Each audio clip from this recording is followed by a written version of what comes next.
जय हिंद दोस्तों। आज हमारा जो अगला टॉपिक है बाह्य एवं आंतरिक सुरक्षा के मुद्दा के तहत वो है आपका आतंकवाद। तो चलिए आतंकवाद को हम जानते हैं। ठीक है, तो पहले देख लेते हैं कि आतंकवाद को हम किस सब टॉपिक के तहत पढ़ेंगे। तो सबसे पहले हम आतंकवाद का अर्थ देख लेंगे, फिर उसके स्वरूप देख लेंगे, उसके बाद उसका विस्तार देख लेंगे कि वैसे तो आतंकवाद पूरे भारत में विस्तृत है, लेकिन कुछ जो special Jammu Kashmir north east वाला एरिया है वहाँ पे तो आतंकवाद का प्रभाव ज्यादा है। उसके बाद दुष्परिणाम देख लेंगे, कारण क्या है आतंकवाद के जो देश में है, और दूर करने की सरकार ने क्या क्या स्टेप्स प्रयास किए हैं उसको देख लेंगे। तो चलिए, पहला है आतंकवाद का अर्थ। तो देखिए, आतंकवाद क्या है? हिंसा के माध्यम से भय उत्पन्न करके सामूहिक उद्देश्य को पूरा करने का प्रयास है।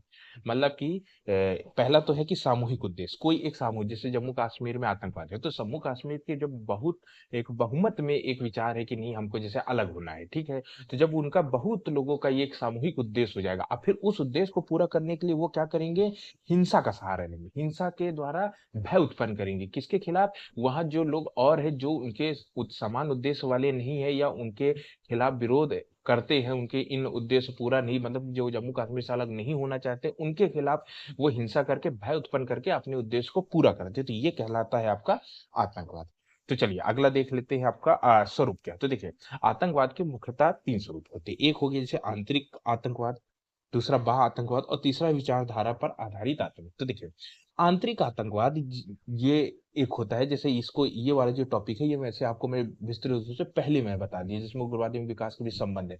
इसको और शब्दों में बोले तो इसको नक्सलवाद कहते हैं या वामपंथी उग्रवाद। जो भी रेड कॉरिडोर मैंने आपको बताया था, ये आपका उड़ीसा, छत्तीसगढ़, पश्चिम बंगाल, झारखंड, ये रेड कॉरिडोर बताया था। ये जो आतंकवाद होता है, ये आतंकवाद क्या होता है? ये आतंकवाद सामूहिक उद्देश्य तो होते हैं, लेकिन इसमें क्या है, सरकार के खिलाफ विरोध प्रदर्शन किया जाता है। हालांकि कभी कभी आम जनता को भी निशाना बना दिया जाता है। तो ये, लेकिन ये क्या है ना, ये इसमें मतलब कि आपका ये कह सकते हैं कि अलगाववाद वाली स्थिति लगभग नहीं रहती है, ठीक है ना। और ये ज्यादातर जो नक्सलवाद और वामपंथी उग्रवाद होता है, ये इनका ना आर्थिक कारण मूल आधार होता है कि ये अपने आप को वंचना का शिकार समझते हैं, और ये समझते हैं कि हमारे खनिज संसाधन जितने भी हो ले जाकर सरकार दूसरी जगह विकास करती है, उनको उनका हक नहीं मिल पाता। तो इनके मूल में आर्थिक कारण ज्यादा होते हैं, धार्मिक कारण नहीं होते। धार्मिक कारण अगर हो जाएगा तो वो संप्रदायवाद कहलाएगा, ठीक है ना। तो जो आंतरिक आतंकवाद, ये मतलब ये क्या है, ये देश के नागरिक होते हैं, ठीक है ना, मतलब देश के नागरिक होते हैं। और जो आतंकवाद है, ये आतंकवाद में ना मतलब नागरिक होना जरूरी नहीं है, क्योंकि आतंकवाद का जो मतलब कि जड़ें हैं वो बाहर की है, बाहर विदेशी ताकतें उसमें होती हैं। अब भले विदेशी ताकतें अपने उद्देश्य को पूरा करने के लिए यहाँ के जो नागरिक हैं उसको डरवा करके, भला फुसवा कर, लालच देकर, पैसा देकर अपने उद्देश्य को पूरा कर ले, में संलग्न कर ले, तो वो बात अलग होती है। लेकिन जो नक्सलवाद और वामपंथी होते हैं ये मूलतः देश के ही होते हैं, ठीक है। तो जो आंतरिक आतंकवाद हो गया, ये नक्सलवाद या वामपंथी उग्रवाद के रूप में सामाजिक, आर्थिक और राजनीतिक व्यवस्था के विरुद्ध होता है, ठीक है ना। मतलब ये बताया ना, आज सामाजिक इसलिए क्योंकि सामाजिक इसलिए क्योंकि ये समाज में थोड़ा सा मतलब कि हिंसा, उग्र प्रदर्शन करते हैं। आर्थिक तो मैंने आपको बताया, और राजनीतिक क्योंकि सरकार के विरुद्ध ही ये करते हैं, ठीक है ना। तो विरुद्ध देश के अंदर नॉन स्टेट एक्टर था। अब देश के अंदर स्वाभाविक सी बात है यार, स्टेट एक्टर तो करेगा ही नहीं। स्टेट एक्टर मतलब सरकार। अब खुद सोचिए, एक देश में भारत सरकार है और राज्य सरकार है, तो ऐसा तो कभी हो ही नहीं सकता कि राज्य सरकार भारत सरकार के खिलाफ प्रदर्शन करे, नहीं तो राष्ट्रपति शासन लगा देंगे, ठीक है ना। तो ये नॉन स्टेट एक्टर ही होंगे, वहां के मतलब कि समुदाय वगैरह हो जाते हैं, जनजातियां वगैरह हो जाती हैं ये सब, ठीक है ना। तो ये आपका आंतरिक आतंकवाद, जो कि मैं आपको डिटेल में पहले जो पहला वाला टॉपिक है उसमें कंप्लीट। अब है बाह्य आतंकवाद। बाह्य आतंकवादी, हम मेन बाह्य आतंकवादी इस चैप्टर में पढ़ने वाले हैं, ठीक है। तो देखिए, बाह्य आतंकवाद क्या है? ये देश की सीमा के बाहर विद्यमान आतंकी संगठन। अब देश की सीमा जैसे लश्कर ए तैयबा है, हक्कानी नेटवर्क है, जैसे मोहम्मद है, ठीक है ना, आईएसआई वाले हो गए, ठीक है। तो ये इस तरह के जो भी संगठन होते हैं, ये अपने, अब जैसे जैसे मोहम्मद है, लश्कर, इन सब का उद्देश्य है पाकिस्तान, जम्मू कश्मीर को भारत से अलग करके पाकिस्तान में विलय करना, सबको उद्देश्य। कारण क्या है? क्योंकि इन सारे संगठन के जो भी हैं, मतलब मशहूर है, जो भी प्रमुख है, जो भी इनके जुड़े हुए लोग हैं, उनको उनको सरकार, पाकिस्तान की सरकार में बढ़ावा देती है, लालच देती है, और कुल मिलाकर के उनके पक्ष में काम करती है। तो और सरकार क्या है, सरकार भारत सरकार की नजरों में तो ये आतंकवादी है, तो इनके खिलाफ सख्त सख्त कदम लेती है, देखते ही गोली मार देती है। तो ये क्या है, ये इनका मुख्य उद्देश्य है कि बस कश्मीर को अलग करो भारत से और पाकिस्तान में विलय करो, ठीक है ना। तो ये क्या है, ये देश के बाहर की ताकतें हैं, आतंकी संगठन है, ये पड़ोसी देश द्वारा। अब स्वाभाविक सी बात पता है, जैसे पाकिस्तान है, पाकिस्तान, अब आपको मालूम है, पाकिस्तान को पता है कि हम अगर डायरेक्ट भारत से युद्ध करेंगे सीमा पे तो हार जाएंगे। तो अब हार जाएंगे तो वो क्या करता है, अपने उद्देश्य को पूरा करने के लिए ये इसी तरह जो टुटपुलिये टाइप के छोटे छोटे संगठन हो गए, लश्कर ए तैयबा टाइप के, इनको क्या करता है कि पनाह देता है और आर्थिक सहायता देगा, और इनको मतलब कि बराबर का अवसर देता है, ताकि ये इनको मतलब बहलाता फुसलाता है, ताकि ये जाए भारत में और बम फोड़े, हिंसा फैलाए, ये सब आतंकवाद वाली घटना करे, ठीक है ना। जैसे जैसे कसाब आया था मुंबई हमले में, तो ये इसको बेवकूफ बना दिए, धर्म के नाम पे इसको बना दिए कि नहीं तुम जाओ गाजी हो जाओगे और कौन जन्नत मिलेगा, ये ऐसा ऐसा सपना दिखा करके बेचारे वो 18 साल के लड़के को भेज दी। तो समझ गए ना। तो ये होता है आतंकी संगठन। तो मतलब ये है कि देश की सीमा के बाहर विद्यमान आतंकी संगठन या पड़ोसी देश, ठीक है, द्वारा संचालित होता है। एक्सटर्नल स्टेट और एक्सटर्नल नॉन स्टेट एक्टर दोनों होते हैं। मतलब पाकिस्तान सरकार, स्टेट एक्टर मतलब पाकिस्तान सरकार, नॉन स्टेट एक्टर मतलब संगठन जैसे लश्कर ए तैयबा, जैसे मोहम्मद, ठीक है। अब अगर विचारधारा के आधार पर आतंकवाद देखें तो ये हो जाता है धार्मिक आतंकवाद। अब धार्मिक आतंकवाद आपको पता ही है कि धार्मिक आतंकवाद, देखिए धार्मिक आतंकवाद का सीधा सा मतलब होता है कि जब कोई भी एक समुदाय का व्यक्ति या एक धर्म का व्यक्ति जब अपने धर्म को श्रेष्ठ मानने लगे और समझ ले कि दूसरे धर्म उसके नीचे है, उससे निम्नतर है, कमतर है, खराब है, ऐसी वाली जब विचारधारा व्यक्तियों के अंदर आ जाती है तो हम इसे धार्मिक आतंकवाद कहने लगते हैं। फिर लोग धर्म के नाम पे नफरत फैलाते हैं और कभी कभी तो हिंसा तक वाली स्थिति आ जाती है, तो ये वाली स्थिति हो जाती है, तो ये धार्मिक आतंकवाद कहलाता है। फिर वामपंथी आतंकवाद, ये वामपंथी आतंकवाद ना ये विचारधारा पर आधारित होती है, जैसे मार्क्सवादी विचारधारा होगी। अभी ये मार्क्सवादी विचारधारा ये कहती है कि भाई समाजवादी वाली, साम्यवादी वाली स्थिति होना चाहिए, कैपिटलिज्म, क्या पूंजीपतियों का मतलब कि शासन नहीं होना चाहिए, सारे संसाधनों पर बराबर का अधिकार होना चाहिए। तो ये जो विचारधारा फिर ये हिंसा का सहारा ले लेती है, तो ये वाली विचारधारा आपकी वामपंथी है।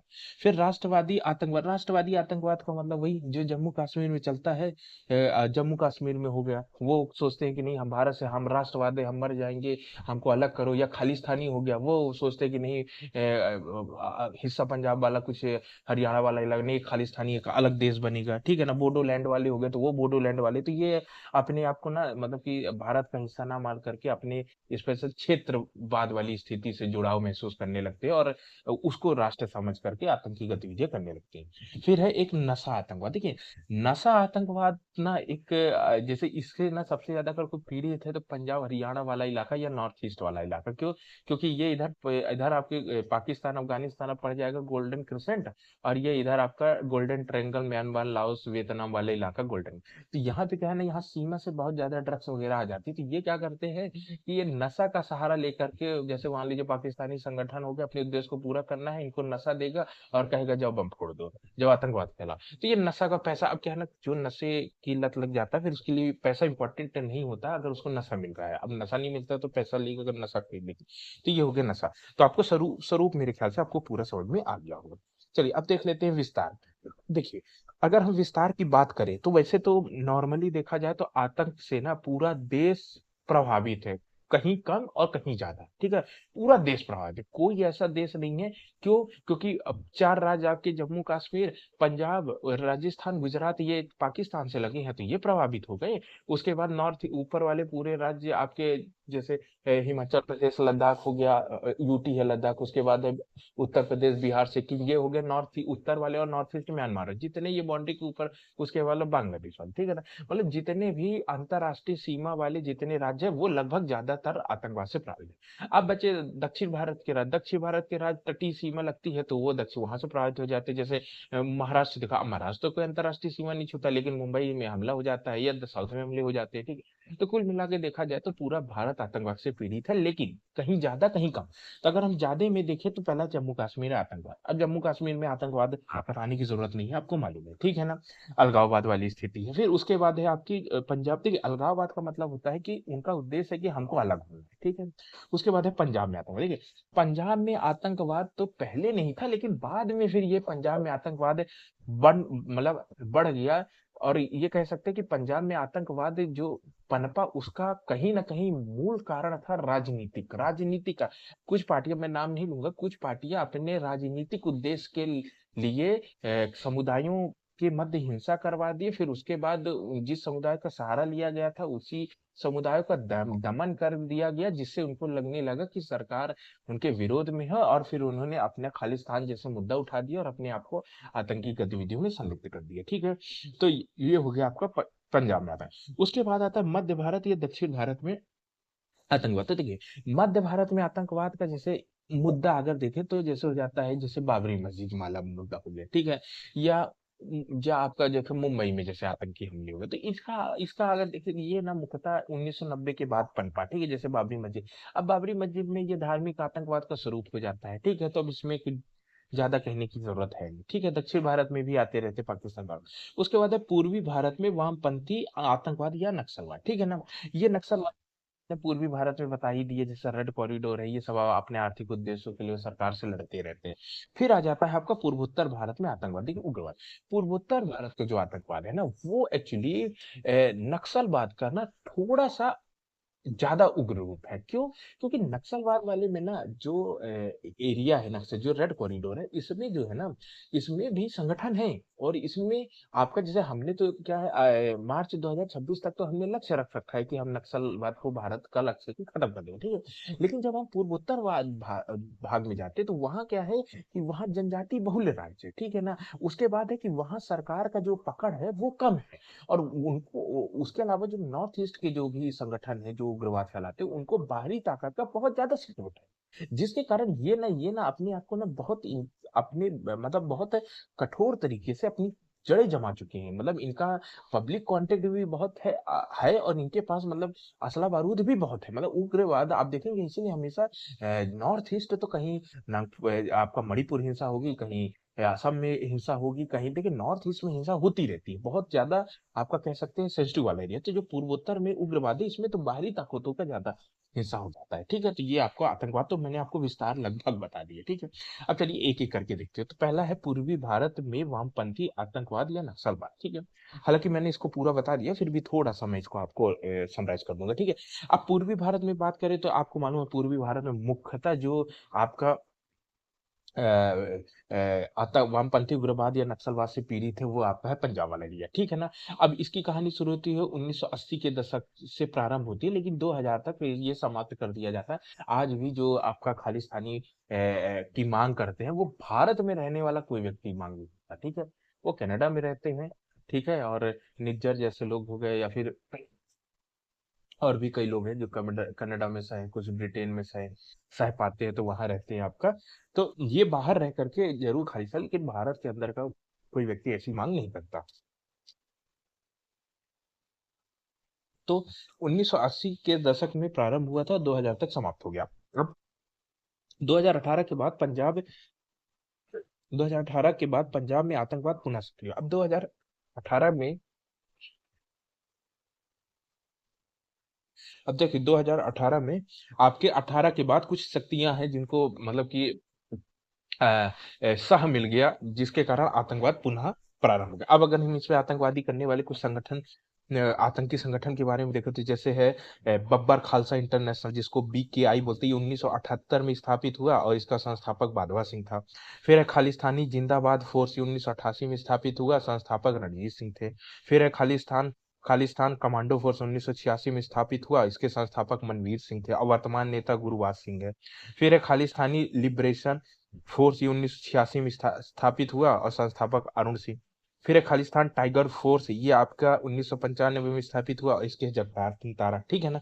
तो अगर आप इस पूरे संगठन में देखें तो आपको ना दो तीन चीज कॉमन मिलेगी। पहली बात है, सारे संगठनों में खालिस्तान शब्द जुड़ा हुआ है, सारे संगठन, मतलब इनका उद्देश्य है खालिस्तान राज्य बनाना, ठीक है। दूसरा अगर आप कॉमन देखेंगे तो लगभग सब 1984 के बाद की है, जैसे ये 86, ये 86, 88, ये पहले का है, ठीक है ना। तो ये क्या है ना, ये जैसे आपको मालूम 1984 में इंदिरा गांधी का असैसिनेशन, हत्या कर दी गई थी, ठीक है ना कहीं इसका कहीं राजनीतिक या इन इन आतंकी संगठनों का जुड़ाव रहा, हाथ रहा है, ठीक है ना। तो ये वाली स्थिति आप आतंकवादी संगठनों को देख लीजिए।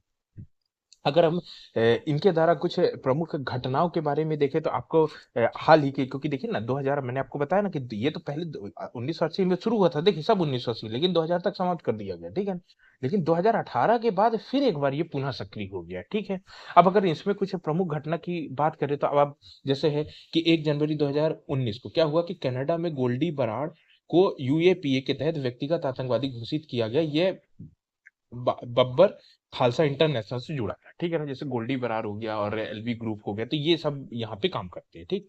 तो ये फिर एक बार फिर उसके बाद है 29 दिसंबर 2023 को लखवीर सिंह लाड़ा, तो ये भी बब्बर खालसा इंटरनेशनल से जुड़ा था। ये व्यक्तिगत आतंकवादी को ये जब हमने क्या हुआ कि आपको मालूम है यूएपीए, यूएपीए यानी होता है अनलॉफुल एक्टिविटी प्रिवेंशन एक्ट, ठीक है ना। तो इसके तहत पहले क्या 2019 में आपका 2019 में हमने यूएपीए में संशोधन किया, ठीक है ना। पहले यूएपीए में प्रावधान था कि हम संगठन को बैन कर देते, तो जितने ये मैंने आतंकी संगठन आपको बताए, ये सारे आतंकी संगठन बैंड है। ये भारत में इसका कोई एक्टिव नहीं है, ये सब बाहर है। कनाडा में इनकी ज्यादातर वो है, जड़े है, ठीक है ना, शाखाएं हैं। लेकिन 2019 में जब हमने यूएपीए में संशोधन किया, तो हमने ये प्रावधान जोड़ दिया कि नहीं, ये लोग करते क्या थे, जब हम मान लीजिए कि जैसे मान लीजिए कि सरकार ने क्या किया कि बब्बर खालसा इंटरनेशनल को बैन किया, तो इसी के जो सदस्य होते थे, जो आतंकवादी होते थे, वो क्या करते थे, बब्बा खालसा इंटरनेशनल संगठन को भंग करते थे और दूसरे नाम से दूसरा संगठन तैयार कर लेते। सरकार परेशान हो जाती थी। तो सरकार ने ये सोच करके जब 2018 में पुनः आतंकवाद मतलब शुरू हो गया, तो सरकार ने क्या किया कि जब यूएपीए में 2019 में संशोधन किया, तो उन्होंने कहा कि हम संगठन के साथ साथ हम व्यक्तिगत रूप से भी आतंकवादी आतंकवादी घोषित कर देंगे, ठीक है ना। तो इसी के तहत देखिए पहले नहीं था, लेकिन जब गोल्डी बरार को यूएपीए के तहत व्यक्तिगत आतंकवादी घोषित किया गया, देखिए 2019 में प्रावधान के बाद, उसके बाद 2023 में लखवीर सिंह लाड़ा को भी व्यक्तिगत आतंकवादी घोषित। जब व्यक्तिगत आतंकवादी आप घोषित कर देंगे ना, तो चाहे कितने भी ये संगठन बना ले, लेकिन जब ये घोषित हो जाएंगे तो फिर इन पर प्रतिबंध लगाना शुरू कर देंगे, ना कि हम संगठन पर प्रतिबंध, ठीक है ना। उसके बाद है, अगर 19 मार्च 2024 की बात करें तो अमृतपाल सिंह पर एनएसए लगाया। एनएसए नेशनल सिक्योरिटी एक्ट होते हैं, जिसको हम लोग रासुका बोलते हैं, राष्ट्रीय सुरक्षा कानून। ये एक तरह से बहुत टफ होता है, मैं आपको इसके बारे में डिटेल बताऊंगा, ठीक है ना। बहुत बहुत कड़ा कानून है अभी तक का देश का। फिर है 18 मार्च 2024 को क्या हुआ कि हरदीप सिंह निज्जर, अब ये हरदीप सिंह निज्जर की हत्या कर दी गई थी कनाडा में, ठीक है ना। तो ये खालिस्तानी टाइगर फोर्सेस से जुड़ा था। इसी के बाद से फिर थोड़ा सा मतलब भारत के ऊपर इंटरनेशनल प्रसार आने लगा, क्योंकि इसकी हत्या कर दी गई थी कनाडा में। और उसके बाद वो कनाडा की सरकार, ये अभी की बात है, करंट की 18 जून 2024 की बात है। फिर उसके बाद है आपका जब निज्जर की हत्या कर दी गई, तो मतलब कि कनाडा सरकार ने फिर भारत पर आरोप लगाया, फिर यहाँ कुछ गैंगों पर, फिर ये कहा सरकार का सही है, तो मतलब फिर बहुत करंट का मुद्दा बन गया था। और आपका बहुत ज्यादा इसमें फिर सरकार थोड़ा सा आगे एक्शन। फिर उसके बाद है जुलाई 2019 में सिख फॉर जस्टिस 2007 जिसकी स्थापना, उसको यूएपीए के तहत प्रतिबंधित कर दिया गया, ठीक है। मतलब सिख फॉर जस्टिस ये एक संगठन है, सेम टू सेम, उसी उसी की स्थापना 2007 में, उसी उसको जुलाई 2019 में यूएपीए के तहत प्रतिबंधित कर दिया गया। तो ये थे प्रमुख घटनाएं जो आपको थोड़ा सा समझ आया होगा। अब देखिए, चलिए हम जैसे पंजाब में आतंकवाद, अब देखिए जम्मू कश्मीर में आतंकवाद देख रहे हैं, तो देखिए जम्मू कश्मीर का आतंकवाद बहुत इंपॉर्टेंट है, ठीक है। ये आपको पता होना चाहिए। हालांकि ये सबकी कहानी 5 अगस्त 2019 से समाप्त हो गया है, और अब तो काफी शांति है। अब तो आतंकवाद वहां पे पूरा जितना भी आपका ये उग्रवाद था, सब रेडिकलाइजेशन, सब वहां पे मिलिट्रेट मिलिट्रेंट सारे सारे सब हद तक खत्म हो गई, ठीक है। पर फिर भी जानना आपको जरूरी है, एग्जाम में पूछ सकता है, ठीक है। तो जम्मू कश्मीर आतंकवाद देखे तो पहले स्वरूप देख लेंगे, ठीक है। उसके बाद हम देख लेंगे कि राष्ट्रवादी आतंकवाद एवं धारवादी आतंकवाद क्या है। फिर उसके बाद देख लेंगे कि भारत से पृथक एवं संप्रभु कश्मीर राज्य की मांग क्यों कर रहे हैं। उसके बाद है कश्मीर का पाकिस्तान में विलय मांग को लेकर आतंकवाद, ठीक है। तो इन सब तो चलिए सबसे पहले देख लेते हैं कि कौन कौन से प्रमुख पहले आतंकवाद, ठीक, आतंकवादी संगठन, ठीक है। तो अगर हम आतंकवादी संगठन की बात करें, ठीक है, ये एक्चुअली दोस्तों क्या है कि जम्मू कश्मीर में जो आतंकवाद है ना, ये इसका स्वरूप दिया गया है। स्वरूप का मतलब है कि जैसे आपको वहां पे आतंकवाद किस रूप में, तो आपको मालूम है कुछ राष्ट्रवादी आतंक, मतलब देखिए जम्मू कश्मीर में ना जैसे एक स्वर नहीं है, राजनीतिक पार्टियां उसका कुछ अपना उद्देश्य है। जो आतंकी संगठन है उसका कुछ अपना उद्देश्य है, आम जनता है उसका कुछ अपना उद्देश्य है, कश्मीरी पंडित जो वहां के मूलतः थे फिर भाग गए उनका अपना कुछ उद्देश्य है। तो वहां ना वहां का जो आतंकवाद है तो वो कुछ राष्ट्रवादी आतंकवाद के रूप में है, ठीक है, कुछ धार्मिक आतंकवाद के रूप में है, कुछ धर्म के नाम पे आतंकवाद फैलाते हैं, और कुछ तो भारत से पृथक होने की मांग करते हैं। मतलब उनमें ना कई संगठन ऐसे जो कहते हैं कि नहीं हमको भारत से अलग करो, पाकिस्तान में विलय करो, कुछ बोलते हैं कि नहीं हमको भारत से अलग करो लेकिन हमको एक स्वतंत्र देश बनाओ। मतलब खुद समझ रहे हैं ना, वहां की जो राजनीतिक पार्टियां हैं वो खुद में ही एकमत नहीं है। तो ये हो गया। उसके बाद है कश्मीर का पाकिस्तान में विलय की मांग को लेकर के आतंकवाद होता रहता है, कई संगठन इसमें कार्य करते हैं, ठीक है, अपने निजी लाभ के लिए। अब इसमें कुछ प्रमुख आतंकी संगठन के बारे में देखा तो मैंने आपको हालांकि ये पहले ही डिटेल बताया, JALF मतलब जम्मू कश्मीर लिबरेशन फ्रंट। तो ये आपको 1964 में स्थापित, फिर हुजी 1984 में, फिर हिजबुल मुजाहिदीन 1989 में, फिर हरकत उल अंसार या हरकत अल मुजाहिदीन 1993 में, फिर है यूनाइटेड जिहाद काउंसिल 1994 में, और जैसे मोहम्मद 2000 में स्थापित हुआ जिसका संग आपका प्रमुख मसूद अजहर है, ठीक है। तो ये कुछ आतंकी संगठन है। उसके बाद है, हालांकि मैं इस चीज को ना पहले वाले इस लेक्चर में मैं पूरा डिटेल बताया जम्मू कश्मीर वाला, ठीक है।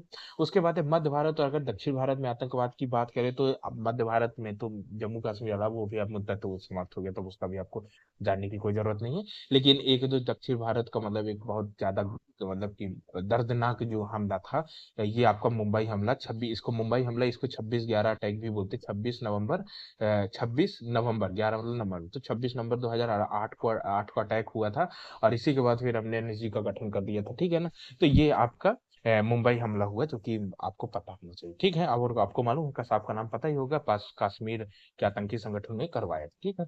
उसके बाद आपको जल्दी देख लेते हैं आतंकवाद के दुष्परिणाम क्या क्या हैं। तो सही है, आतंकवाद अगर होगा तो हिंसा जान मान की हानि होगी। उसके बाद है देश की सामाजिक आर्थिक विकास में सही बात है। अब जैसे कश्मीर में अभी तक जैसे जब तक 370 नहीं हटा था, ठीक है ना, तो कश्मीर में केंद्र सरकार विकास के लिए पैसा देती थी, और वहां की जो राजनीतिक पार्टियां हैं, राजनीति जो राज्य सरकार थी वो अपने विकास काम में ना लगा कर राजनीतिक लाभ कर लेती थी। या मान लीजिए कि कहीं सड़क बना रही आतंकी संगठन, उस समय 370 सेना मजबूत नहीं थी, केंद्र सरकार की पकड़ नहीं थी, कहीं बिल्डिंग बनाई, कहीं सड़क बनाई, बम लगा के उड़ा दिए। तो देश की सामाजिक आर्थिक शब्द विकास प्रभावित हो। उसके बाद है कानून व्यवस्था की समस्या, अपराध में वृद्धि। फिर क्या होता है ना, याद रखिए जब भी प्रशासन ढीला होता है, जब भी प्रशासन ढीला होगा अराजकता आएगी, अपने मतलब कि लोग उठेंगे, अपराध की हमेशा वृद्धि होगी। जैसे कभी किसी इलाके में अगर हिंसा हो गई, जैसे नागपुर हिंसा, मणिपुर हिंसा, सबसे ज्यादा अगर खतरा होता है तो वहां की लोकल जनता को होता है, क्योंकि दो कम्युनिटियां जब आपस में भिड़ती है तो फिर वो किस हद तक चली जाती है वो फिर कहना बड़ा मुश्किल हो जाता है। और बहुत सारे इसमें तो आपराधिक गतिविधियां जो रिकॉर्डेड ही नहीं होती है, लगभग 99% ही रिकॉर्ड नहीं होती है। तो कानूनी व्यवस्था की समस्या, अपराध में वृद्धि, फिर है राष्ट्रीय एकता और अखंडता को खतरा होता है। उसके बाद है पर्यटन उद्योग और संस्कृति का दुष्प्रभाव। सही बात है भाई, अब जम्मू कश्मीर बताइए अभी तक आतंकवाद से पीड़ित था, कोई नहीं जाता था। और जानते हो जम्मू कश्मीर को तो क्या क्या पृथ्वी का स्वर्ग बोला जाता है। तो भाई वो इतना अच्छी चीज है, बढ़िया। अब मालदीव जैसे जो देश है, श्रीलंका जैसे लोग, उनकी अर्थव्यवस्था पर्यटन के नाम पे तो चल ही रही है। लॉकडाउन में मालदीव श्रीलंका क्यों श्रीलंका में राजनीतिक स्थिरता क्यों आ गई, सरकार बिकने के कगार में आगे, पर्यटन बंद हो गया, लॉकडाउन लग गया, कोई गया नहीं। अब वही हम पर्यटन वाला लाभ जम्मू कश्मीर में नहीं उठा पा रहे। नहीं, जम्मू कश्मीर में आप मतलब वहां पे तो जाना ही प्रतिबंधित था, और नॉर्थ ईस्ट में भी जाना प्रतिबंधित नहीं। आप वहां पे नॉर्थ ईस्ट जम्मू कश्मीर में आप आवागमन फ्री करो, इतना पैसा जम्मू कश्मीर आए जितना बड़े मतलब महाराष्ट्र जैसे राज्य नहीं कमा पाते हैं, इतना पर्यटन से लाभ होगा उनको, कितना विकास होगा, रोजगार मिलेगा लोगों को। पर हो गया आतंकवाद के कारण ये प्रभावित रहा है। उसके बाद है देश की अंतर्राष्ट्रीय छवि पर नकारात्मक। सही बात है, मतलब इंटरनेशनल इंसल्ट फील, बेइज्जती हो जाती है, तो ये आपका दुष्परिणाम। अब कारण देख लेते हैं भैया हमारे यहाँ आतंकवाद के कारण क्या है, ठीक है। अगर हम आतंकवाद के कारण की बात करें तो पहला है सांप्रदायिकता। देखिए सांप्रदायिकता, जैसे जो डेमोक्रेटिक राज्य होता है वहां सांप्रदायिकता अधिकतर होती है। जैसे आप ना, ये भारत की स्थिति, भारत में तो थोड़ा ज्यादा है। उसका कारण है कि उसका कारण है थोड़ा राजनीतिक पार्टियां हैं, अपने राजनीतिक लाभ के लिए धर्म का सहारा ले लेती हैं, लोगों को गुमराह कर देती है, ठीक है ना। बाकी यह कहीं ना कहीं हर डेमोक्रेटिक राष्ट्र में बना रहता है, पर भारत की बात करें तो सांप्रदायिकता एक प्रमुख कारण रहा है। उसके बाद है असमान सामाजिक आर्थिक विकास और वंचना का प्रभाव। अब सही बात है यार, ये क्या है ना, विकासशील, जैसे हम विकासशील राज्य होता है या फिर अविकसित, जैसे अफ्रीका जैसे अविकसित देश है, यहाँ पे ना अब क्या होता है ना, अब जब सरकार ही गरीब है तो वो भाई पहले उन इस जगह फोकस करती है जो उसके प्राथमिकता क्षेत्र होते हैं। अब हमारे देश में भी आप देखिए ना, आप अगर जाएंगे तो सबसे डेवलप कौन है, राजधानियां सबसे ज्यादा डेवलप है, सबसे ज्यादा दिल्ली डेवलप है, सबसे ज्यादा अब राज्यों की राजधानियां भोपाल डेवलप है, लखनऊ डेवलप है, मतलब बाकी और दूसरे जिले हैं वो उतने डेवलप नहीं हो पाते। वो होता क्या है, क्योंकि जहाँ सरकार बैठती है और जहाँ पे मतलब कि लाभ होता है सरकार को, वहां सरकार इन्वेस्टमेंट करती है। अब जैसे गुजरात महाराष्ट्र जैसे जो राज्य है वो औद्योगिक क्षेत्र में बहुत आगे है। अब बिहार उत्तर प्रदेश मध्य प्रदेश जैसे राज्य वो औद्योगिक क्षेत्र में पिछड़े हैं। तो इस तरह की जो भावना आ जाती है ये फिर कहीं ना कहीं आतंकवाद का कारण बन जाती है। उसके बाद है शिक्षा गरीबी बेरोजगारी, अशिक्षा है यहाँ पे, शिक्षा नहीं अशिक्षा, अशिक्षा गरीबी बेरोजगारी। तो अब ये वामपंथी समझा, अब वामपंथी आता नक्सली, जब अब भाई अशिक्षा पढ़े लिखे नहीं है, गरीब है, बेरोजगार है, बोल देते कि ठीक है आओ पत्थर फेंको, आपको पैसा देंगे तो हो गया, फिर करने लगते हैं पत्थर। फिर स्वार्थी व्यक्ति संगठन राजनीतिक दलों को कहिए, देखिए किसी भी देश की सबसे खराब स्थिति तब हो जाती है जब राजनीतिक दल सत्ता प्राप्त करने के लिए आतंकवाद या नक्सलवाद जैसी गतिविधियों में संलिप्त है। और अक्सर ये होता आया है, पिछली सरकारों में ये होता आया है, सरकारों में अधिकतर होता है जब भी प्रशासन कड़ा नहीं होता है या फिर राजनीतिक पार्टियों में आपका राष्ट्र भावना कम होती है, व्यक्तिगत लाभ की भावना जब बढ़ जाती है, तो ये अक्सर करते हैं। वो लोग क्या चाहते हैं, राजनीतिक पार्टियां क्या करती हैं कि ये नक्सलवाद का सहारा लेकर के कहीं विस्फोट करवा देंगी, कहीं और कुछ हिंसा करवा देंगे, फिर सरकार को दोष देंगे, फिर वोट बैंक मोबिलाइज करेंगे और फिर अपनी सत्ता स्थापित करते हैं। ये सरकार तो ये वाली स्थिति जो होती है ये इसीलिए तो बोलते हैं स्वार्थी व्यक्ति। भाई अब जैसे पार्टी वाला है, जो पार्टी का मुखिया है वो स्वार्थी हो गया, संगठन पूरा स्वार्थी है, ठीक है। तो ये अब नाम लेना उचित नहीं होगा इसलिए नाम ही नहीं। उसके बाद है बाह्य राज्य कारक और गैर राज्य कारकों। अब ये बाह्य राज्य कारक मैंने बताया पाकिस्तान है, चाइना जैसे राज्य। गैर राज्य कारक जैसे लश्कर ए तैयबा जैसे मोहम्मद, हाँ, ये संगठन हो गया, तो इनकी भूमिका तो रहती ही है। उसके बाद है वैश्विक स्तर पर उत्पन्न धार्मिक रूढ़िवादी और आतंकवाद। अब सही बात है, विश्व में धार्मिक रूढ़िवादिता तो बढ़ ही रही है। आपके हर जगह मतलब जैसे फ्रांस जैसे देशों में मुसलमानों के विरुद्ध कानून बनाए जाते हैं, तो फिर इसके कारण आपका धार्मिक आतंकवाद उत्पन्न हो जाता है। फिर है अगला है आपका जाति एवं निर्जाति भिन्नता, सीमावर्ती देशों के साथ समरूपता, जम्मू कश्मीर नॉर्थ ईस्ट। यही जैसे जैसे मान लीजिएगा जम्मू कश्मीर के जो लोग हैं, उसमें जम्मू कश्मीर के जो लोग हैं, देखिए जम्मू में कोई दिक्कत नहीं, कश्मीर वाले में बहुसंख्यक लोग मुस्लिम हैं। अब उनका जो सांस्कृतिक जुड़ाव है वो पाकिस्तान के साथ है, तो उनको लगता है यार कि जब हम पाकिस्तान के जैसे दिखते हैं, उनकी भाषा बोलते हैं उनके जैसे, तो फिर हम भारत का हिस्सा क्यों।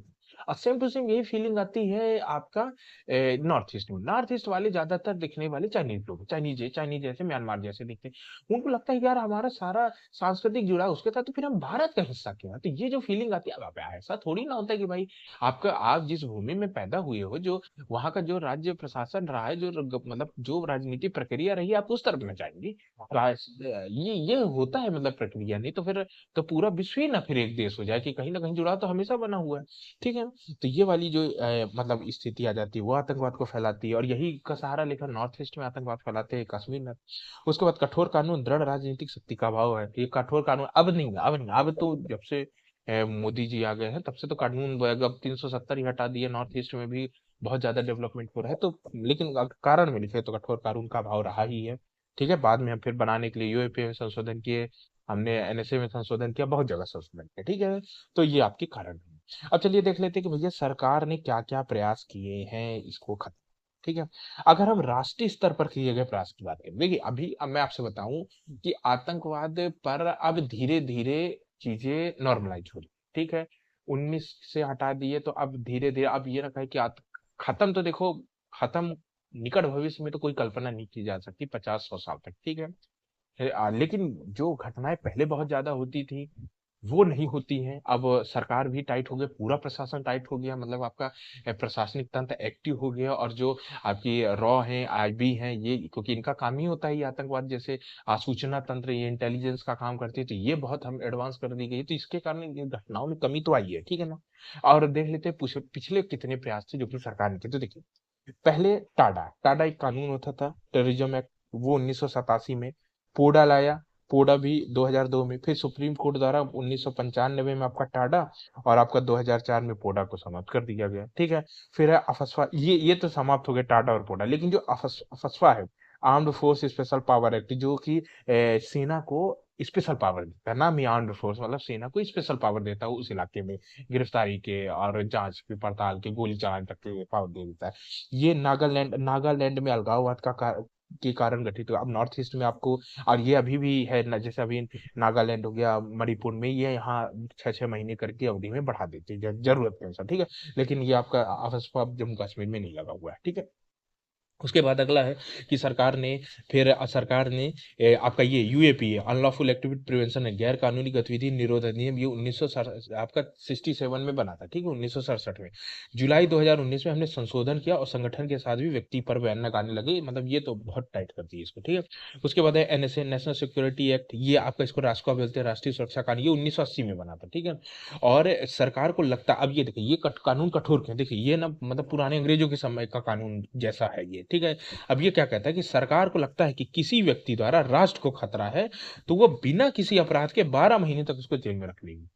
आप समझ रहे हैं ना, मतलब डिटेंशन का अभी अभी नॉर्मल स्थिति देखें तो 24 घंटे के से ज्यादा पुलिस आपने आपको जेल में नहीं रख सकती, नहीं तो आपको चालान पेश करना पड़ेगा, और पुलिस अधिकारी के खिलाफ भी एक्शन हो सकता है अगर 24 घंटे से ज्यादा उसने जेल में रखा। लेकिन ये अगर आपको एनएसए के तहत धर लिए, रासुका के तहत धर लिए, 12 महीने तक तो आपको कुछ बात नहीं, जेल में डाल देंगे। और लग रहा है कि भैया आपके कारण देश को खतरा है, तो भाई ऐसा कानून होने की भी जरूरत है अगर आपको थोड़ा आतंकवाद को खत्म करना, ठीक है। उसके बाद देखिए, उसके बाद ना, अब ये देखिए आतंकवाद, ये जो मैंने आपको बताया ना, ये जो मैंने आपको, जैसे टाटा पोडा, अफस्पा, यूएपीए और एनएसए, ये केंद्र के ये राष्ट्रीय स्तर के प्रयास है, मतलब केंद्र सरकार के प्रयास है। अब राज्य सरकारें भी ना अपने अपने स्तर पे बहुत सारा काम की है, क्योंकि क्या होता है अंततः राज्य, क्या है ना, केंद्र सरकार तो ठीक है, केंद्र सरकार आती है बाद में, वो सही है, लेकिन पहले प्रभावित होता है राज्य। राज्य से मतलब कि अपेक्षाएं बढ़ जाती हैं कि राज्य सरकार क्या कर रही है, तो राज्य सरकार में जो जो इससे प्रभावित है उस सब ने अपने लिए स्पेशल कानून बना रखे हैं, ठीक है। जैसे महाराष्ट्र हो गया आपका, गुजरात हो गया आपका, कर्नाटका हो गया आपका, केरल हो गए, भाई ये लोग ना बहुत ज्यादा प्रभावित है, ठीक है।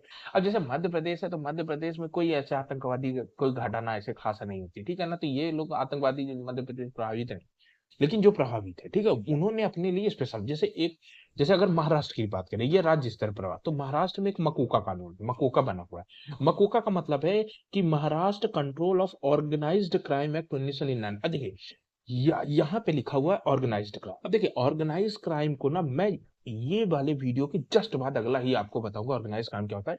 अगला टॉपिक ही है आपका अगला ऑर्गन संगठित अपराध और आतंकवाद के बीच संबंध, ठीक है ना।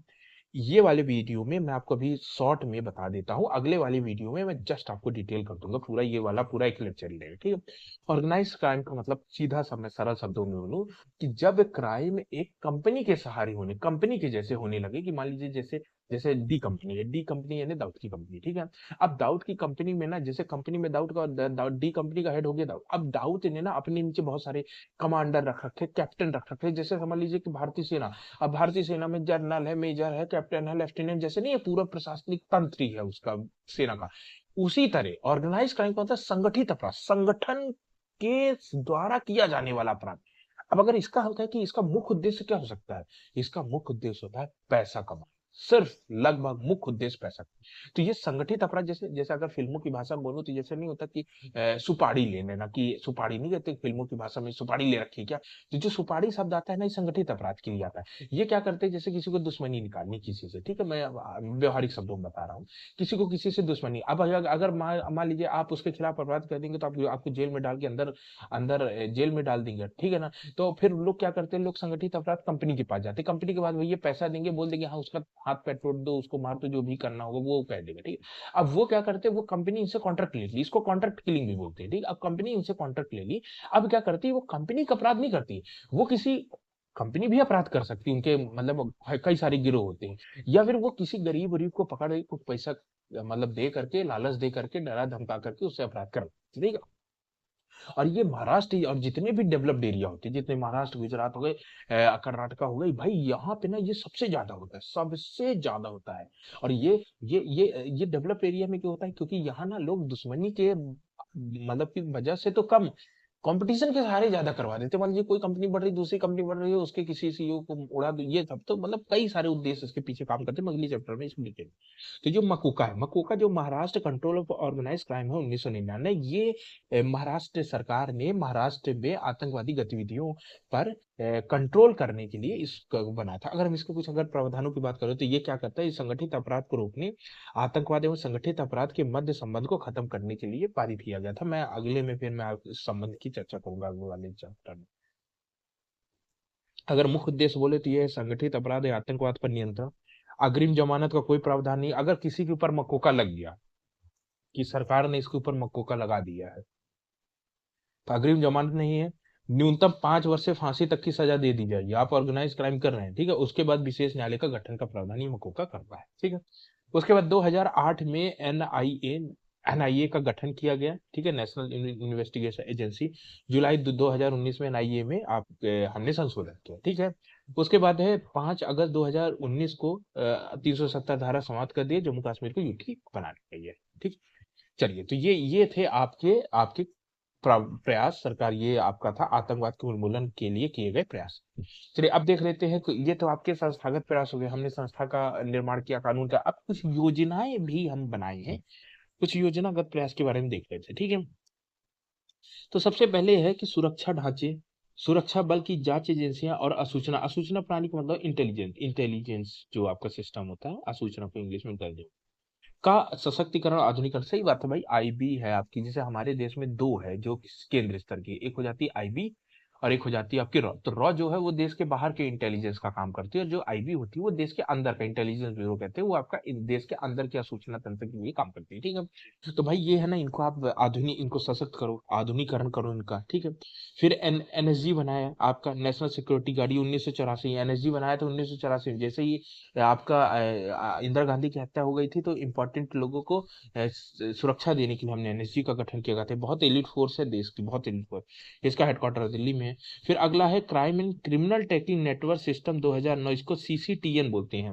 और चलिए देखिए देखिए होता क्या है, मैं आपसे बताऊं। इसकी इसको फिर क्राइम एंड क्रिमिनल दोनों को ट्रैक करने के लिए 15,000 थाने। देखिए एक्चुअली क्या है कि जो सीसीटीएन है, ठीक है ना, ये क्या है, ये एक नेटवर्क है, ठीक है, ये एक नेटवर्क है। और इस नेटवर्क में को हम क्या है, इस नेटवर्क में एक मतलब कि एक ग्रिड बनाया गया जिसको हम लोग नेशनल इंटेलिजेंस ग्रिड या नेट ग्रिड कहते हैं। इसमें होता क्या, मैं आपसे बताऊं।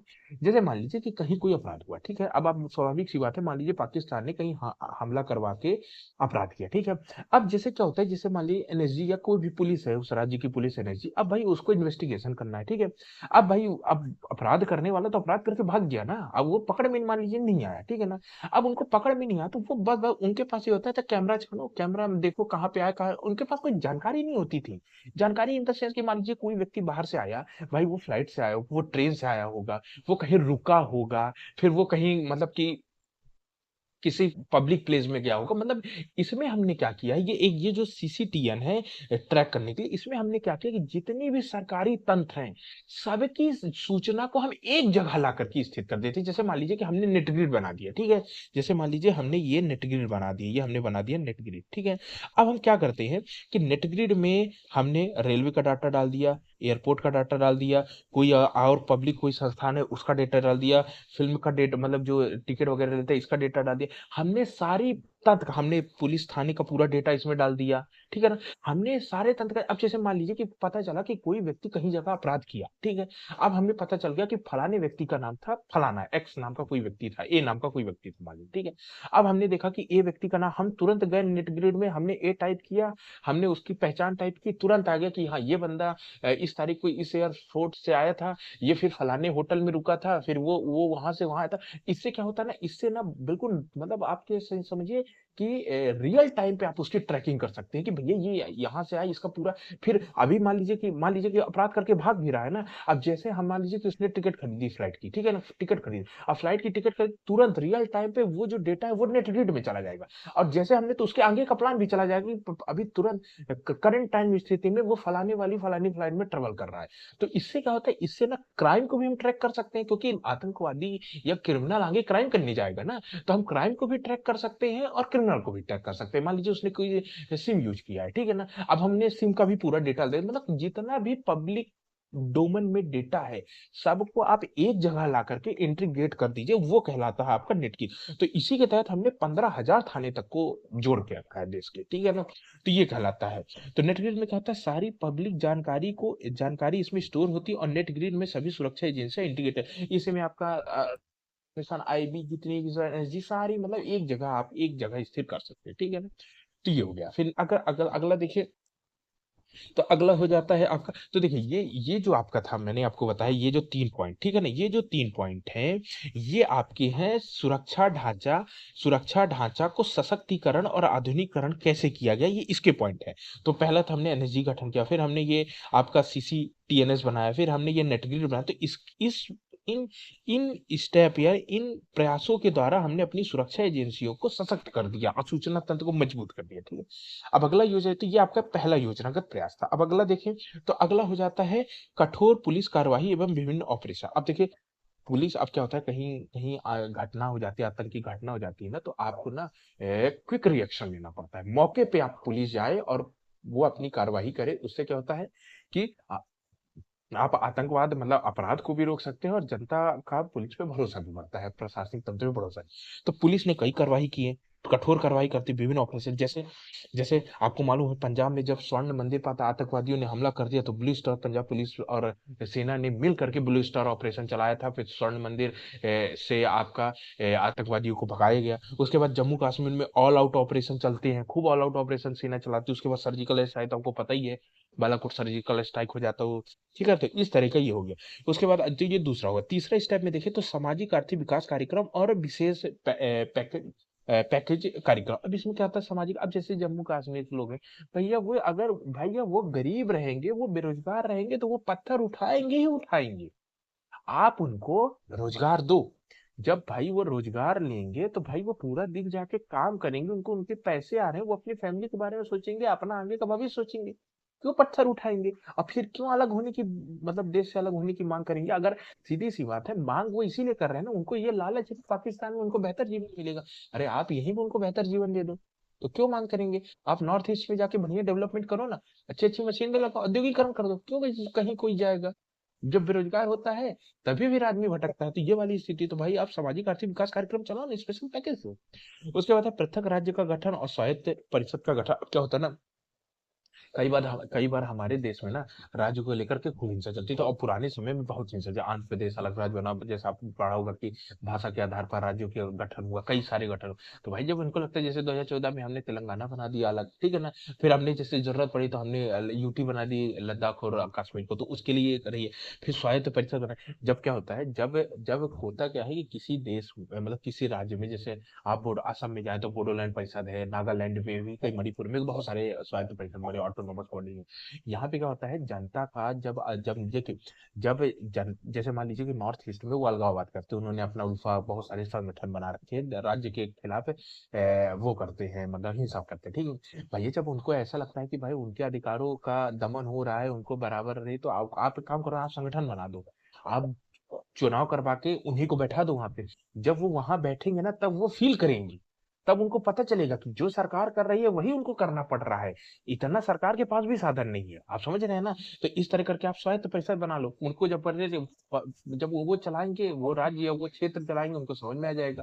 फिर बंदूक छोड़ देंगे कि नहीं भाई, ये पैसा आखिर आएगा कहाँ, इकोनॉमिक एक्टिविटी। हाँ, अब सरकार क्या करती है, सरकार इन्वेस्टमेंट करती है, और जो अलगा या आतंकी संगठन है, वो बम लगा के उड़ा देते हैं।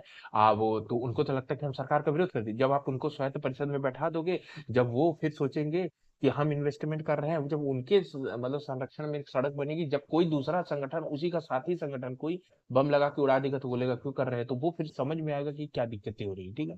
फिर के बीच आतंकियों के आतंकियों से बातचीत के द्वारा संघर्ष विराम और उन्हें आत्मसमर्पण हेतु प्रेरित। अब सही बात है, आप आतंकियों से, आप जैसे नक्सलिज्म को खत्म करने का जो हमने लक्ष्य रखा है, ये बातचीत के सहारे ही पूरा होगा। मतलब आप बातचीत, और डेली आप न्यूज में सुनते हो कि आज इतने लोग आत्मसमर्पण किया, आज इतने लोग आत्मसमर्पण किया।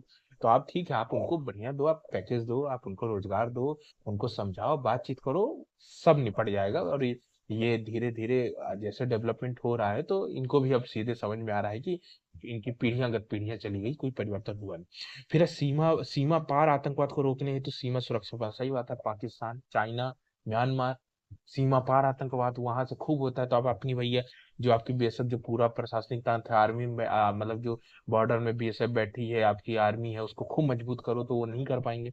उसके बाद 2015 में गृह मंत्रालय ने आतंकवाद वित्त पोषण रोकथाम सेल का गठन किया। ये तो सही बात है। ये देखिए, अभी अभी क्या है ना, सरकारों, भारत सरकार ने ये बहुत अच्छा निर्णय लिया है कि जितना भी बाहर बाहर से एनजीओज को या कोई भी धार्मिक तंत्र को जितना भी फंड मिलता था, सब में रोक लगा दी। क्योंकि ये फंड कहने को मिलता था किसी पॉजिटिव काम के लिए, कि भाई एनजीओ को मिला, वो कहीं जाके पढ़ाने का, एजुकेशन के रूप में काम कर रही, कहीं स्वास्थ्य के क्षेत्र में काम कर रही, सेल बना करके कहीं मतलब कि मतलब कि कहीं मान लीजिए कि सामाजिक काम कर रही है, जैसे स्कूल का निर्माण कर रही है, तालाबों का निर्माण कर रही है, ये करती, ये कम करती हूँ 100 में ऐसे, मतलब ये सरकार के डेटा करती है कि 100 में बहुत कम इन पैसे का उपयोग पॉजिटिव काम के लिए होता है, बहुत सारा उपयोग निगेटिव काम के लिए होता है, कहीं हिंसा फैलाने के लिए, ऐसी इत्यादि घटनाओं के लिए।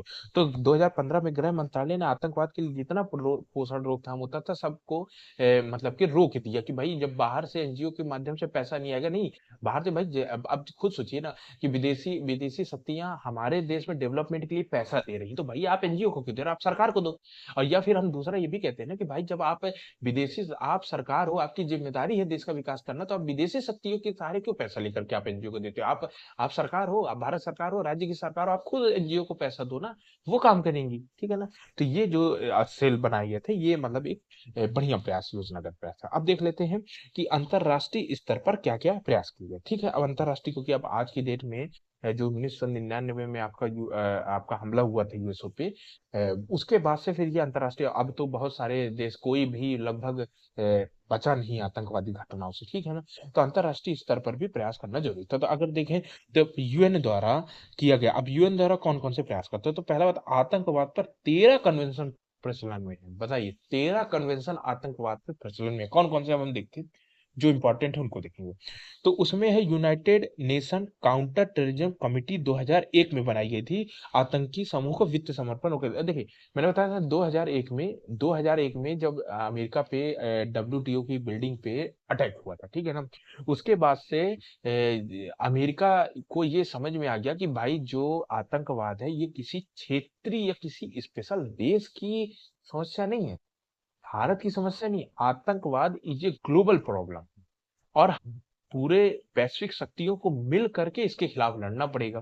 क्योंकि क्योंकि ये आतंकवाद के कहीं उद्देश्य राजनीतिक होते हैं, कहीं उद्देश्य आर्थिक होते हैं, ठीक है ना। तो जब अमेरिका पे ऊपर, तब फिर अमेरिका इसके लिए सजग हुआ, और उसने United nation counter terrorism committee का गठन हुआ। उसने क्या कहा, कि इसने तो सीधे एक पॉलिसी ही चला दी कि नो मनी फॉर टेरर, आतंकवाद के लिए कोई पैसा नहीं दिया जाएगा। क्योंकि आप ये समझिए कि एक आतंकी संगठन है, अगर उस संगठन को पैसा नहीं मिलेगा, तो वो आतंकी गतिविधि कैसे करेगी। एक आतंकी संगठन है, मान लीजिए जैसे मोहम्मद, ठीक है, एक आतंकी, अब आतंकी संगठन में कई सारे लोग जुड़े होते हैं, 100 आदमी, 100 लड़के उसके अंदर काम कर रहे हैं, उनको हथियार चाहिए, अब आप हथियारें बंद कर दो तो कहाँ से पाएंगे। या फिर जो लड़के काम कर रहे हैं उस संगठन में, वो उनको तो संगठन वेतन देता है, अब वेतन देगा तो कहीं से पैसा लेगा, अब उसके पास पैसा नहीं तो वेतन कहाँ देगा, अब बिना वेतन के लड़के जाएंगे नहीं। तो पैसा ही बंद कर दो, आतंकवाद खत्म हो जाएगा। तो इसके लिए ये कमिटी का, उसके बाद है 2022 में United nation counter terrorism committee द्वारा आतंकवाद पर दिल्ली घोषणा पत्र को अपनाया गया, और इससे आतंकवाद पर जीरो टॉलरेंस का आह्वान किया, कि भाई आतंकवाद के मुद्दे पर कोई टॉलरेंस नहीं। देखिए ना, ये 2022 की घटना है, ये आपके जब से आपका उरी अटैक हुआ, बालाकोट सर्जिकल स्ट्राइक किया, आपका खूब सारे अटैक हुए, सरकार सीधे वो हो गई, कोई बात नहीं, कोई कोई जीरो टॉलरेंस। वो आतंक हमले करे, आप भी जाके उनके अंदर देश में घुस के मारो। हमने सर्जिकल स्ट्राइक किया, हमने पाकिस्तान को निशाना नहीं, पाकिस्तान को ऑफिशियल नहीं माने, पाकिस्तान की सेना ने, हमने आतंकियों के ठिकानों को निशाना बनाया, कि भाई जब आपकी सीमा में रहकर आप कंट्रोल नहीं कर पा रहे, हम करेंगे, ठीक है ना। तो जीरो टॉलरेंस, आप एक बार हमला करोगे, हम उसका रिटेलिएट करेंगे, हम जवाब देंगे, ठीक है। तो ये हो गया। 2022 में आतंकवाद विरोधी वित्त पोषण पर no no money for terror आतंकवाद को सम्मेलन बनाया गया, मतलब नो मनी फॉर टेरर सम्मेलन, जिसमें 72 देशों ने पार्टी किया, भारत में आयोजित हुआ था, भारत द्वारा चिन्हित। इसमें ये मतलब ये जो नो मनी फॉर टेरर का सम्मेलन 2022 में हुआ था, ये भारत में था। अब भारत ने इसमें कई सारे मुद्दे बताए कि कौन कौन से मुद्दे हैं जिसमें आपको पैसे नहीं देने हैं, कौन कौन से आतंकवाद के लिए खतरे हैं। तो जैसे देखिए इसमें क्या क्या बोला गया। पहले तो ये बोला गया कि अफगानिस्तान में जो सत्ता परिवर्तन हुआ, उससे आईएसआईएस और अलकायदा को बढ़ावा मिला, उनको बढ़ावा मिला। अब सही बात है, अफगानिस्तान पे जो लोकतंत्र पार्टी थी, अब अशरफ गनी की पार्टी थी, मतलब उसको सर्कल लोक मतलब डेमोक्रेटिक पार्टी गिरा के आपने आतंकी संगठन को ही, आपको वहां का अमेरिका चला गया, नाक रगड़ करके आया था 2000 में कि हम वहां डेमोक्रेसी स्थापित करेंगे। डोनाल्ड ट्रंप आए, चले गए 2020 में। आप समझ रहे हैं ना। तो इससे क्या हुआ, इससे जब अफगानिस्तान में आतंकी का सत्ता परिवर्तन हुआ, तो इसके कारण जो वहाँ के आतंकी संगठन थे, वो उनको सही मिल गया कि भाई हम भी चाहें ये तो हम भी ये भी सत्ता हासिल कर सकते थे। इसके कारण आतंकवाद को बढ़ावा मिल गया। ठीक है। उसके बाद है आतंकियों के सुरक्षित ठिकानों का पर्दाफाश। अब वो ये मतलब नो टेरर फॉर बोला गया कि जितने भी आतंकी ठिकाने हैं जो, अब आपको मालूम है आतंकी ठिकानों का गढ़ कहा जाता है अफगानिस्तान और पाकिस्तान का बॉर्डर। सबसे ज्यादा आतंकवादी वहीं पे हैं। जितने भी आतंकवादियों के सबके ठिकाने वहीं पे हैं। ठिकानों का पर्दाफाश करो ना, आप जाओ वहां पे एक्शन करो। ठीक है। और इंटरपोल काम ही करती है इसके लिए, तो वो हो गया। उसके बाद है आतंकियों द्वारा नवीन प्रौद्योगिकी का प्रयोग, सोशल मीडिया के डार्क नेटवर्क, क्रिप्टो करेंसी। अब भैया आतंकवाद के लिए आपको चाहिए पैसा, चाहिए आपको टेक्नोलॉजी चाहिए, क्योंकि आप पुरानी टेक्नोलॉजी का यूज करके आतंकवादी नहीं कर सकते। अब आजकल तो आतंकवाद साइबर अटैक करते हैं। अब वो परंपरा जो कन्वेंशनल बंदूक लेकर के आमने सामने की लड़ाई, अब खुद आतंकवादी नहीं लड़ रहे, क्योंकि उनके पास एक तो लोग भी नहीं बचे, और दूसरी बात है कि अगर उस तरह करेंगे तो मारे जाएंगे, क्योंकि अब देश जो है, देश की जो तंत्र है वो खुद एडवांस हो रही है। तो वो लोग भी नई नई प्रौद्योगिकी का यूज करते हैं, डार्क नेट का यूज करते हैं, क्रिप्टो करेंसी का यूज करते हैं। तो ये बोलते हैं कि इस पर आप प्रतिबंध लगाओ। उसके बाद है आतंकवाद समर्थन देश। भैया जितने भी आतंकवाद समर्थक देश हैं, जैसे पाकिस्तान, चाइना, अफगानिस्तान, जो जितने भी आतंकवाद समर्थित है उन पर एक्शन लो, उस पर आपने प्रतिबंध लगाइए। ठीक है। उसके बाद आतंकवाद संगठित अपराध के बीच संबंध, ये मैं अगले चैप्टर में आपको डिटेल बता दूंगा। उसके बाद इंटरपोल का गठन हुआ 1956 में। 195 देश है, और भारत में सीआईबी है जो इसका मतलब कि इंटरपोल का काम करती है, कोऑर्डिनेटरी बॉडी हो गई। उसके बाद है फाइनेंशियल एक्शन टास्क फोर्स। अब आप एफएटीएफ आपका आपने नाम ही सुना होगा। ठीक है। ये 1989 में गठन हुआ, फ्रांस में हेडक्वार्टर है। तो ये एफएटीएफ इसका काम क्या है, एफएटीएफ का काम है आतंकवाद, नो मनी फॉर टेरर, जो आतंकवाद फैलाते हैं उस पर प्रतिबंध लगा दो, ना इन्वेस्टमेंट जाएगा कोई उसके लिए, उसकी अर्थव्यवस्था चौपट हो जाएगी, तो वो खुद ही फिर अपने आतंकवाद, उसकी जमीन में जो आतंकवाद होता है उसके खिलाफ एक्शन लेगा। अब आपको मालूम है कि पाकिस्तान ग्रे सूची में रखा है, ब्लैक लिस्ट हो गया तो पाकिस्तान भिखारी हो जाएगा, वैसे भी है ही है। तो ईरान जैसे ईरान में आपका ग्रे सूची में है, नॉर्थ कोरिया ग्रे सूची पड़ा हुआ है, पाकिस्तान पड़ा हुआ है। तो ये एफएटीएफ हो गए, तो ये आपके वैश्विक प्रयास थे। अब देख लेते हैं भारत द्वारा अंतरराष्ट्रीय मंच पर आतंकवाद के मुद्दे को उठाया गया। ठीक है। देखिए, भारत द्वारा जो आतंकवाद के मुद्दे को वैश्विक मंच में तब उठाया गया जब 2015 पे मोदी जी नवाज शरीफ से मिलने गए थे बर्थडे के लिए। ठीक है। बर्थडे में दिन चले, जैसे मोदी जी आए वैसे ही उरी हमला हो गया। ठीक है। उनको ये समझ में आ गया कि पाकिस्तान से आप प्रेम से बात नहीं कर सकते हैं। पाकिस्तान को अगर आप चाहते हैं कि वो सुधरे, तो आपको उसको मतलब वैश्विक मंचों पे आप उसको आतंकवाद के लिए जिम्मेदार ठहराएं, उस पर क्लेम करें, उसको प्रेशर क्रिएट करें, एफएटीएफ के तहत उसको ब्लैकलिस्ट करें। इसी के तहत ही पाकिस्तान सुधरेगा, नहीं और आप बातचीत करके कूटनीतिक कितने भी आप लाहौर समझौता कर लो, दिल्ली समझौता कर लो, शिमला समझौता कर लो, कोई मतलब नहीं। ठीक है ना। तो फिर सरकार मध्य भारत सरकार ने UNO, G20, BRICS, quad, SAARC सब में पाकिस्तान को आतंकवाद के लिए जिम्मेदार। 8 सितंबर 2023 को दिल्ली में G20 का शिखर सम्मेलन हुआ। ठीक है। 23 में शिखर सम्मेलन का आयोजन, नई दिल्ली घोषणा पत्र हुआ और आतंकवाद के सभी रूपों के अभिव्यक्ति की निंदा की गई। ठीक है। और साथ में आतंकवाद के लिए जो ब्रिक्स में, तो आतंकवाद के लिए पाकिस्तान को जिम्मेदार तक ठहराया गया। उसके बाद 8 मार्च 2024 को वाशिंगटन में भारत अमेरिका के बीच India USA counter terrorism joint working group की बैठक हुई। दोनों देशों ने आतंकवाद पर संयुक्त मुकाबला हेतु प्रतिबद्धता जताई। ठीक है। उसके बाद अन्य प्रयास में देख लेते हैं कि अन्य प्रयास सरकार ने भारत सरकार ने कौन कौन से अन्य प्रयास किए हैं। आपके आतंकवाद को रोकने के लिए। तो अगर अन्य प्रयास की बात करें तो आपको मालूम है 8 नवंबर 2016 को नोटबंदी। देखिए नोटबंदी करने के बहुत सारे उद्देश्य थे, ठीक है। जैसे नोटबंदी हमने किया तो नोटबंदी का एक उद्देश्य था डिजिटलाइजेशन। तो आपको मालूम है जितना भी डिजिटल पेमेंट है सब नोटबंदी के बाद शुरू हुआ, नोट की कमी हो गई सब डिजिटल। दूसरा उद्देश्य था कि जितना भी धन का अवैध, जिसको हम लोग बोलते हैं कि मनी लॉन्ड्रिंग वगैरह होती, धन की तस्करी, उसको रोकना, ठीक है। तीसरा था कि उन उन सारे मतलब कि उन सारे रास्तों का पता लगाना जहां से काला धन आता है, और देश में जितना भी काला धन है उसको टैक्स के माध्यम से पूरे को वाइट कर देना, सब सरकार की नजर में आ जाए, ठीक है ना। तो इस ये सब कारणों से हमने नोटबंदी की। उसके बाद है संचार माध्यमों द्वारा आतंकी विरोध प्रचार प्रसार, उनकी तस्वीरों को। अब क्या होता है ना, मैं आपसे बताऊं कि भैया कोई आतंकवादी आतंकवादी गतिविधि करता है, ठीक है। आप पेपर में निकालो, पेपर में निकालोगे, हर आदमी पहचानेगा ये आतंकवादी है, ये आतंकवादी है।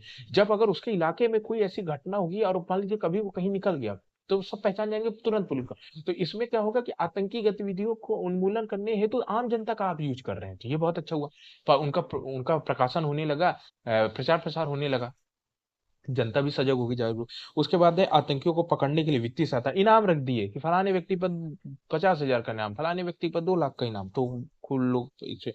फिर है सीमा सुरक्षा प्रबंधन में, तो ड्रग्स और हथियारों की तस्करी को रोकना, सही बात है। अब जैसे वो है ना पंजाब वगैरह में ड्रग्स खूब आता है, अब आप ड्रग्स को रोक दिए, हथियार रोक दिए, नहीं करेंगे खालिस्तानी के लिए आंदोलन, ये वो तीन तेरह, ठीक है। उसके बाद है आतंकवाद और संगठित अपराध के मध्य संबंधों को रोकना और साइबर सुरक्षा की दिशा में काम करना, ये मैं आपको अगले टॉपिक में बता दूंगा। उसके बाद एक कूटनीतिक प्रयास द्वारा पाकिस्तान में दावत है, इसीलिए तो देखिए ना आप, इसके जस्ट पहले बताया कि अंतर्राष्ट्रीय मंचों पर भारत आतंकवाद के लिए पाकिस्तान को जिम्मेदार ठहराता है। यूएनओ में अमेरिका साथ समझौता कर लिए, यूएनओ में बोल दिए, ठीक है। तो ये हो गया। उसके बाद 370 की समाप्ति कर दी गई। तो ये प्रयास थे जो कि भारत सरकार ने आतंकवाद को खत्म करने के लिए किया। तो चलिए दोस्तों, इसी के साथ ही जो हमारा ये आपका बाह्य एवं आंतरिक सुरक्षा के मुद्दे हैं, ये टॉपिक और ये आतंकवाद इसके तहत जो हम पढ़ रहे थे, ये समाप्त हो जाता। उम्मीद करता हूँ कि मैं आपको समझाने में सफल रहा हूँ। और अगर आपको वीडियो पसंद है तो वीडियो को लाइक कीजिए और चैनल को सब्सक्राइब कीजिए। जय हिंद दोस्तों।